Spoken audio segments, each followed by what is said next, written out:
Gosh, guys, Valentine's Day is coming up really quick, and I had some ideas that I wanted to create for my home, as well as do some appreciation gifts at the gift shop that I sell my creations at. Guys, my name is Tracy. I love to share crafty ideas with a bit of rustic country charm, just like these sweet vintage Valentine DIYs and crafts. All right, guys, let's go ahead and get started. I'm so glad that you're here. For this project, I'm going to upcycle this brown envelope that I got in the mail, and I'm going to turn it into one of those love letter envelope shelf sitters or decor pieces that we see all over the internet. I was inspired by this pin that I saw on Pinterest, and I will have my credit inspiration linked in the description. So what I did is I took my heat tool and I carefully heated up the labels so that it came off. Now there was just a little piece on the front that it was stuck too much. It was going to put a hole in there. So I was like, didn't even worry about that because I'm going to be cutting that off anyway. So I just took my ruler and just measured out where like the triangles where I could cut that out. Then like where the flap is, then I'm going to go ahead and cut off that front part. And then I'm going to keep that because I'm going to glue that to the back to give it a little bit more stability on the back edge of the envelope like that. And so I just use my Aleene's tacky glue and some hot glue just to glue all of that down, and then just kind of position it the way that it fits there like that. It was a little off, so I just took my scissors and trimmed that as I needed to. Then to give it some color, I'm using this Dixie Belle cobblestone, and I grunged it up way too much, did not like it, came back the next day and decided to repaint it in Waverly's chalk paint cashew. And then I went from there, did some coffee grunge, some cinnamon grunge, and I like that much better. Okay, so here I am the next day and decided to go ahead and repaint the whole entire thing with cashew chalk paint. And so I wish I would have started with from the very beginning, but I had this idea in my head, but that idea did not turn out very well. So I'm just using my heat tool just to help dry that up a little bit. And then I'm going to go ahead and coffee grunge this using some Mod Podge and some instant coffee, as well as sprinkle on some cinnamon. And because I had quite a few layers on there, and also with the Mod Podge, I got a little too dark of the cinnamon. And so I was thinking to myself, my goodness, Tracy, you are really putting a lot of work into this. But again, in the end, it all turned out. And because it's a painting project, we can just kind of add to it and do so many things like that. And so I'm going to go ahead and let this dry completely. And then I'm going to go ahead and stuff this with some sweet puffy hearts. Now, guys, these hearts I got from Hobby Lobby. Now, I've had these in my stash for a couple of years, and I'm not going to use these gray and white ones. So I decided to paint them. So what I did is punch a hole in it just with my paper piercer, and then I'm going to stick in a skewer, like a little barbecue skewer that you can get in the home section at any grocery store, or Dollar Tree has them as well. And then I'm using red paint. It's Barn Red by Dixie Belle, and one coat gave it really good coverage. I couldn't see any of the gray and white buffalo check pattern on there, so that turned out really cute. So I just put those to the side to dry. Now, for my envelope, I'm using a variety of things. I have some styrofoam. I have some rocks from the Dollar Tree. I have some pit berries, some greenery, and all of that good stuff. Now, I wanted some weight for my little envelope because I want it to stand up. So I'm just putting a few of those rocks in the bottom, and I just use some Aleene's tacky glue just to drizzle that in there, just so that it kind of dries, they dry together. Now I'm just cutting off pieces of styrofoam. I just want a few pieces so that I have something for my greenery and my other embellishments to stick into, my puffy hearts and that kind of thing. Then for some wispiness, I have to add some fine excelsior that I get from Hobby Lobby as well. And then I just have some different greenery, some green, some picks that I've had on hand in my stash. And also some of that greenery is called Sweet Annie. It's a faux sweet Sweet Annie that I get from Craft Outlet. I also use pieces of just pip berries and different things that I got from Hobby Lobby. And I just love this so much. This is really coming together very nicely. So next we're going to go ahead and make a love letters tag using a coffee stain manila tag that I had in my stash.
These sweet little Valentine mason jar shelf sitters turned out adorable. Now I'm using some wooden shelf sitters from the Dollar Tree. They were in the Christmas theme. I took off the jute rope and then also sanded off the lettering. Now I'm going to use some vintage scrapbook paper as well as some other embellishments and that type of thing.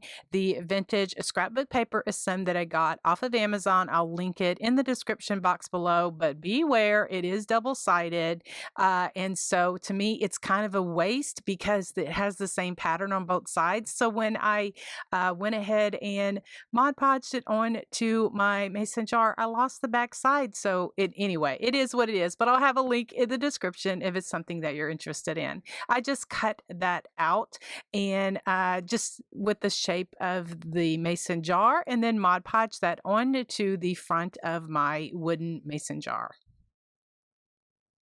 I wanted to share this here. I'm using Best Dang wax in the color brown and just my distressing brush, and I'm going around the edges just to give it a distressed look. But honestly, later once I am putting on my embellishments, I realized that I guess because the Mod Podge is slick on the top of the scrapbook paper, it actually kind of rubbed off and I ended up having to do something different. So I'll tell you about that a little bit later in the video. So I am just going to be using some of this silver little ribbon. I guess that's what I call it. I got it from Hobby Lobby in the specialty ribbon section. And so I'm figuring out which ones I want. And so the thinner one worked a little bit better. I'm going to go ahead and glue that to the top of each one of the mason jars. And then I just use my clamps just to hold those down and while it glues. Now I have these canvas bags that I got off of Amazon. I'll link those in the description box as well as what size they are. And so I just scrunched them up just a tad, covered up the back. And some of those stickers were really, really hard to get off. I tried using my heat tool to get some of those off, but then they were being very stubborn. So I said, well, I'm just going to cover it up anyway. Anyway, so this is how my mason jar Valentine shelf sitters pictures turned out just so super cute. I just added a lot of just different greenery and just different florals, and some of those little bitty red peonies I also found on Amazon. I'll link those as well. I added some just little white flowers that I got from Hobby Lobby, and then I also added some red stuffed little hearts and also a skewer. I just wrapped the skewer with some red and white washi tape just to give it some color. Now, this is when I am going to add some Mod Podge and some instant coffee. I just use my fingers to put that on there, and that kind of sticks on there, and it also smells really nice. For the small tags, I am using my digital dust design library. I picked out 3 different sayings that I wanted from the little digital dust designs. I am a member of her subscription group, and so I just resized what I wanted for my little tags, and then just using a Word document, I just made some 2-inch circles, put those in there, printed them out on my computer at home or my printer at home. And then I just have a wavy circle punch as well as a larger punch, 2-inch punch, and I just punched out some craft colored paper as well as some whatever I printed out. And then I crumpled it up a little bit and added some vintage photo distress ink around the edges. Now I'm just using some pop dots or some foam dots just to give it a little bit more definition to make it pop up just a bit. Kind of glue those on there. Give it some sparkle by adding my adhesive spray and my kind of glittery glitter. And then for the small bow, I just have some wired burlap ribbon and just made a bow with that. Then I take some jute cording, some hemp cording. Actually, it's jewelry cording. And then I made a bow with that. And then I just took my needle and punched a hole through the tag. And then that is what I used to get that hemp cording through the tag. And then I'm just going to glue everything on the side of the mason jar. And oh my goodness, guys, these turned out so super cute. I love the saying. I'll have information in the description box about the Digital Dust subscription group that I belong to if you would like to check it out.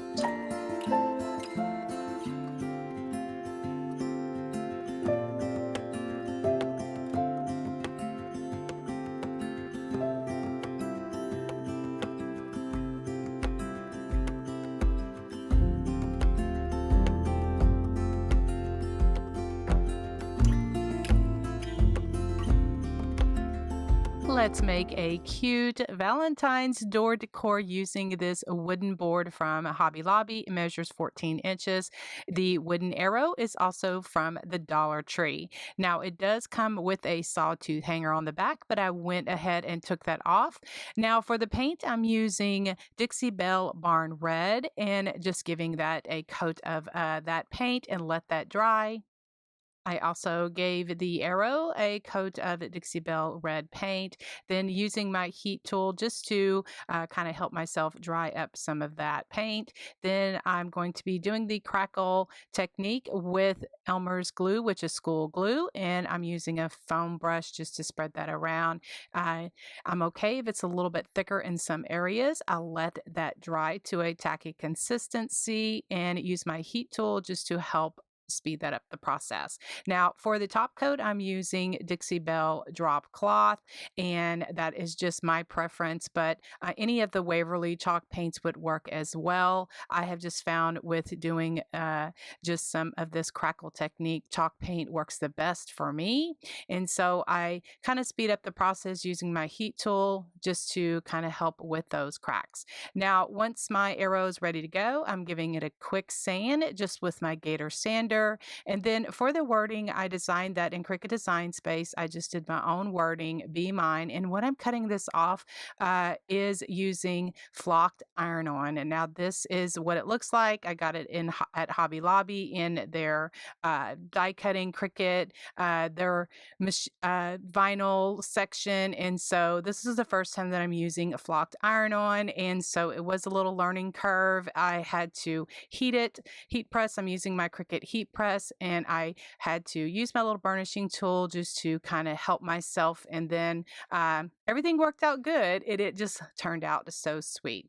So then now I'm just giving my arrow, or actually my heart, and then my arrow, I'm going to give it some distress ink using my vintage photo distress ink. I do that with the heart and the arrow. And then I'm going to give it some paint splatters. What I like to do, I do black first, and then I did white on the arrow, and then I let that dry. Now what I'm going to do is make a kind of a messy fabric junk bow. I just have some different ribbons and trims. I have some homespun fabric, some laces, some pearls, all of that good stuff that I like to put in here. And my homespun fabric, I get questions about that every time I use it. I usually get it either at Hobby Lobby, or an online place that you can get it is jubileefabric.com. I will have a link for that in the description so that you can easily find it. And they're very fast shipping, and they have tons and tons of patterns. While I finish up my rag bow here, I do want to mention that I was inspired to create this slatted heart by a project that I saw on Facebook as well as Pinterest. The name of the person that inspired me from Facebook is listed there on her picture, but the other one, it was just a picture and it didn't lead to anyone specific. So I always like to give credit for project inspiration, but I couldn't really find the one from Pinterest. Anyway, guys, so then what I did is I added some like brown wire that kind of mimics rusty wire. I added some of that to the middle of my rag bow. I added a wooden heart that I got from the Dollar Tree. I just stained it, punched 2 holes in it, and threaded the wire through it, curling up that wire to make it look like a button. I also added a gold key. Now, guys, I will have those keys listed in the description box, a link of those, because I did find those on Amazon and absolutely love how this all added a jute hanger. Just drilled 2 holes in there and big enough so that my jute could go through there. And then this is how my little slatted heart door hanger turned out.